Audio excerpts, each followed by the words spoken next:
Jadi para alim ulama mereka orang kata memberikan kaedah pada kita.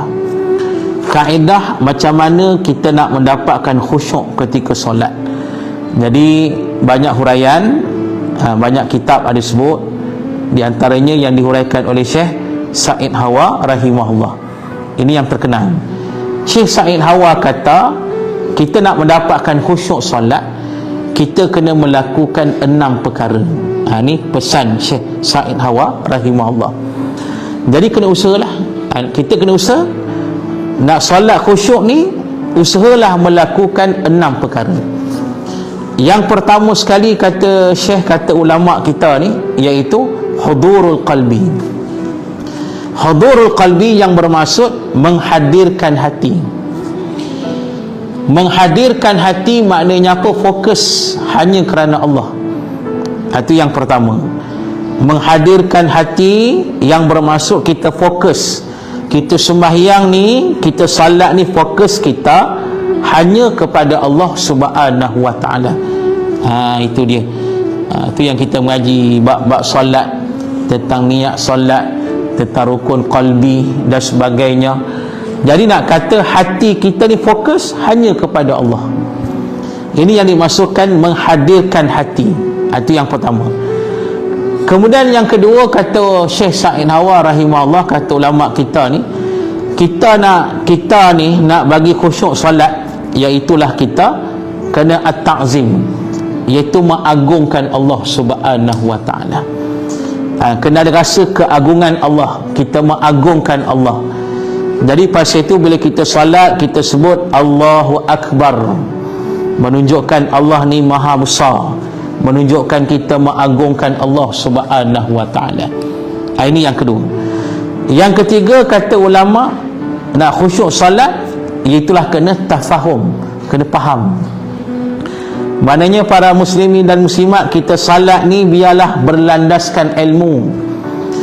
Bukan kata salat ikut orang semata-mata, tak. Kita salat ni berlandaskan ilmu. Tu. Jadi maknanya kita salat, kita faham. Apa yang kita baca, kita faham. Apa yang kita buat, kita faham. Gerak-geri kita faham. Menunjukkan kita salat berlandaskan ilmu yang ada. Itu penting. Sebab itu kita mengaji kitab-kitab fiqah, bila duk hurai pasal bab solat ni, dihurai detail tentang arkanus solat, rukun-rukun solat. Macam contoh, kalau kita tengok kitab yang terkenal Safinatun Najah. Safinatun Najah ni kitab fiqah mazhab Imam Asy-Syafi'i. Ini kitab asas. Bila dia menghuraikan bab solat, dihurai detail. Dihurai tentang takbir. Dia kata takbir ni, takbiratul ihram, macam mana kita nak dapat yang sempurna. Lepas tu dia kata, dihurai pula tentang bacaan Al-Fatihah. Al-Fatihah ni dia kata banyak sabdu, jaga sabdu. Dia pun hurai sabdu yang ada dalam surah Al-Fatihah. Kemudian dihurai pula sabdu dalam tahiyat akhir, dihurai pula sabdu dalam selawat ke Nabi. Macam-macam lah. Pasal apa? Sebab nak bagi solat kita sempurna. Sebab kadang-kadang ada yang solat tapi dia tak berlandaskan ilmu. Bila dia sembahyang baca Al-Fatihah, disebut iyyaka na'budu wa iyyaka nasta'in. Baca macam tu batal sembahyang, habis. Baca macam tu tak sah solat, bahkan berdosa. Kenapa? Kerana tak baca sabdu. Itu kena ingat. Bila tak baca sabdu, berubah makna, habis. Al-Fatihah rukun solat. Bila kata rukun solat, kena baca betul-betul, kena baca berlandaskan ilmu yang betul. Bila kata ada sabdu di situ, pada ya, baca iyyaka na'budu wa iyyaka nasta'in, kena tekan. Kalau baca iyyaka na'budu wa iyyaka nasta'in, berubah makna. Kita kata kita sembah matahari, habis. Itu yang kata jaga-jaga, berhati-hati. Jadi pasal itu disebut tadi, nak mendapat khusyuk solat berlandaskan ilmu, bagi faham. Solat berlandaskan ilmu, bagi faham, baru kita akan khusyuk, insya-Allah. Ini yang ketiga. Kemudian yang keempat, kata ulama nak khusyuk solat ni macam mana? Itu kata ulama nak khusyuk solat kita kena ada rasa al-haibah. Al-haibah maknanya apa? Rasa kehebatan Allah. Rasa kehebatan Allah sampai kita rasa takut dan gerun kepada Allah Ta'ala. Jadi ada ulama kata, bila kita solat, kita rukuk, masa kita rukuk zahir cantik, waktu yang sama kena ada rukuk hati pun rukuk juga. Zahir kita rukuk, badan kita rukuk, waktu yang sama hati pun rukuk. Rukuk hati ni maksudnya apa? Mana kita takut pada Allah, kita rasa kehebatan Allah pada masa itu. Yang menyebabkan kita bila rukuk hati ni maksudnya kita dah besar sedia untuk menerima apa saja perintah-perintah daripada Allah. Ini kata bila kita rukuk hati kita besar sedia dah. Apa yang Allah suruh kita akan buat, apa yang Allah perintah kita akan laksanakan. Ini yang kata bila kita rukuk dengan hati sekali, nak menunjukkan kita rasa hebatnya Allah dan kita rasa gerun dan takut pada Allah. Ini yang keempat. Kemudian yang kelima, kata ulama, nak mendapat khusyuk solat itu ialah sifat yang kelima, al-haya. Al-haya maksudnya apa? Ada rasa malu.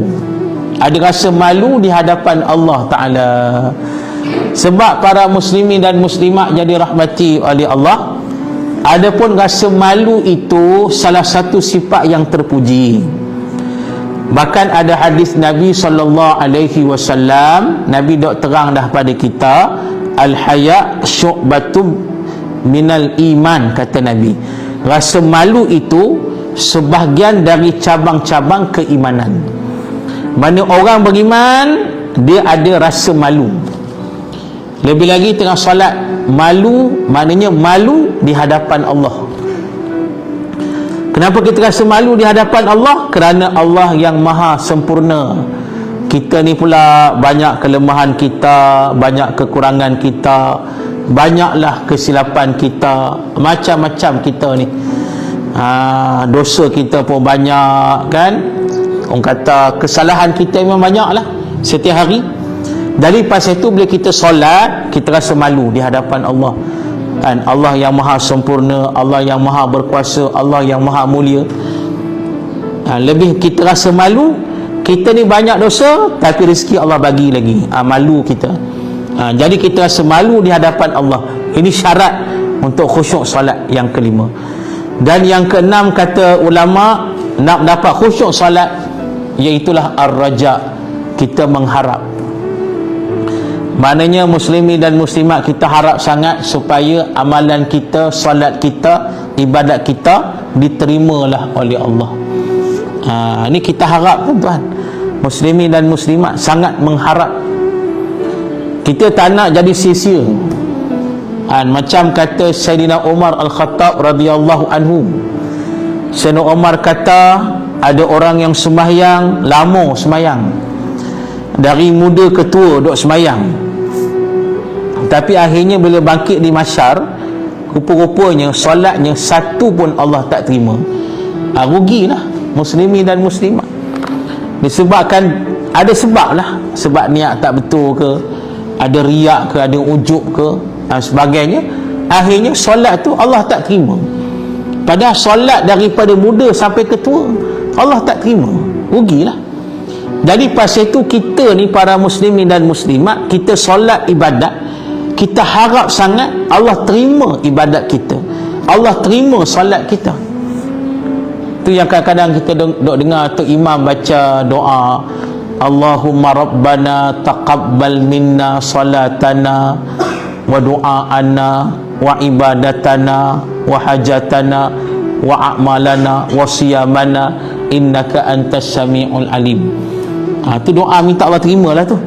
Allahumma rabbana taqabbal minna, ya Allah terimalah daripada kami ni, ya Allah terimalah.